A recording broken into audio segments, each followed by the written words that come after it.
Hello everyone and welcome to our channel. আজকের এই ভিডিওতে আমরা শিখব যে কীভাবে আমরা আমাদের কম্পিউটার বা ল্যাপটপে যে কোনো ফোল্ডারকে কীভাবে খুব সহজেই হাইড এবং আনহাইড করতে পারবো। তো চলো ভিডিওটা শুরু করা যাক। তো এখানে আমি তোমাদেরকে একদম লাইভ এক্সাম্পলের সাথে দেখাবো। তো এখানে আমরা আমাদের মাই কম্পিউটার ওপেন করলাম। এবার এখানে যে কোনো একটা ড্রাইভে একটা নতুন ফোল্ডার আমরা ক্রিয়েট করছি। তো এখান থেকে রাইট ক্লিক করে নিউ অপশানে যাব, তারপর যেখানে একটি ফোল্ডার বলে অপশান রয়েছে তার উপর আমরা ক্লিক করে দেবো। তো দেখতে পাচ্ছ এখানে একটা নিউ ফোল্ডার ক্রিয়েট হয়ে গেছে। এটার আমরা এখানে নাম দিয়ে দিলাম সিক্রেট। এবার আমরা এই ফোল্ডারটাকে হাইড করব। তো এর জন্য আমরা কি করব, এই ফোল্ডারটার উপর মাউসের রাইট ক্লিক করব। এরপর দেখতে পাচ্ছ নিচে একদম একটি প্রপার্টিজ বলে অপশান রয়েছে, একদম নিচে এখানে অপশানটা আছে। তো এই প্রপার্টিজ অপশানটির উপর আমরা ক্লিক করব। এখান থেকে দেখো উপরে একদম একটি জেনারেল বলে অপশান রয়েছে, সেটাতে অলরেডি সিলেক্ট করাই থাকবে।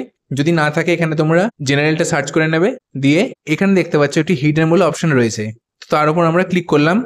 এবার অ্যাপ্লাই বলে যে অপশানটি রয়েছে তার উপর আমরা ক্লিক করে দেবো, আর একবার ওকে। তো এখানে দেখতে পেলে সেই ফোল্ডারটা কিন্তু এখান থেকে হাইড হয়ে গেল, অর্থাৎ আমরা সেই ফোল্ডারটাকে আর এখানে দেখতে পাচ্ছি না। এবার কিভাবে সেটাকে আবার ফিরিয়ে আনবো, তার জন্য আমরা আমাদের কম্পিউটার বা ল্যাপটপের যে দিস পিসি বা মাই কম্পিউটার আছে সেটাকে ওপেন করব। সেটা ওপেন করার পর দেখো একদম ওপরে তিনটে অপশান রয়েছে, একটা ফাইল, তারপর একটা কম্পিউটার, তারপর একটা ভিউ। তো এই যে ভিউ বলে অপশানটি রয়েছে তার উপর আমরা ক্লিক করব। এখানে দেখো একটি হিডেন আইটেমস বলে একটি অপশান রয়েছে, তো আমরা এটাকে শুধু এর উপর ক্লিক করব। তো যেই ক্লিক করলাম দেখতে পেলে এখানে এই সিক্রেট ফোল্ডারটা কিন্তু এসে গেল।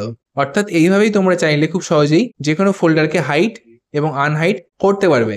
তো আশা করি ভিডিওটি তোমাদের ভালো লেগে থাকবে আর হেল্পফুল লেগে থাকবে। ভিডিওটি ভালো লেগে থাকলে চ্যানেলটিকে অবশ্যই সাবস্ক্রাইব করবে আর ভিডিওটিকে লাইক করবে।